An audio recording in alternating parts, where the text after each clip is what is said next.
Sure, if you have an inner child that's wounded and it's crying, it's emotional, that's reactionary. When a child cries and a parent holds them, the parent is the one that's regulating the child. Children don't actually have this ability, but they will process their emotions and then, they scrape their knee and then cry like they were almost murdered. And then, they'll stop crying and they'll go back and play. Like it's that quick. If you actually see how quickly emotions, we can process them, in a regulated environment, it can be much quicker. But in order to do that, we actually have to create like a part of our own personality. And I've called it the inner parent. Some people call it divine mother. Some people call it mother nature, mother earth, all of those things. And it's just nurturing that part of ourselves. So when we do just get dysregulated, there's actually a calm part of ourselves that says, oh no, I see you, Miles, I see you, Sarah, you're hurting right now, like you're really hurting.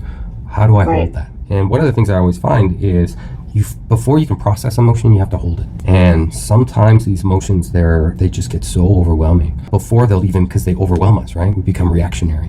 But before we can work with it, we have to just kind of come back into ourselves. And that's where, mindfulness is a really good job of just creating this little bit of a separation. That's where exercise is amazing. Staying hydrated, one of the best things that you can do. Because a lot of this, because the adrenaline, the cortisol, if it's in there, if you're in fear, if you're in panic, if you're having all of these things, you have adrenaline and cortisol. And the whole thing is like when they do trigger you, it can take an hour to 2 hours just for the adrenaline and cortisol to wear off. Now if you start ruminating and you start feeding that even after it's gone, that 2 hours of this adrenaline and cortisol, you can now make it 6 or 8 or 12 or 18 or 37. Like you can just keep growing that even when they leave.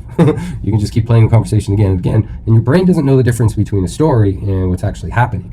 And if we can just kind of sit and go, this is my brain telling me a story, this is a story, it's not real, it's not happening again. Yes, it did happen, it happened over there, but here in this moment, I'm safe. Look, I got plant right there, I got another plant up there, I got vase with rocks in it. Like these are all just kind of like, hey, these are solid things that I can anchor to before I'm ready to kind of go in and process this bigger emotion.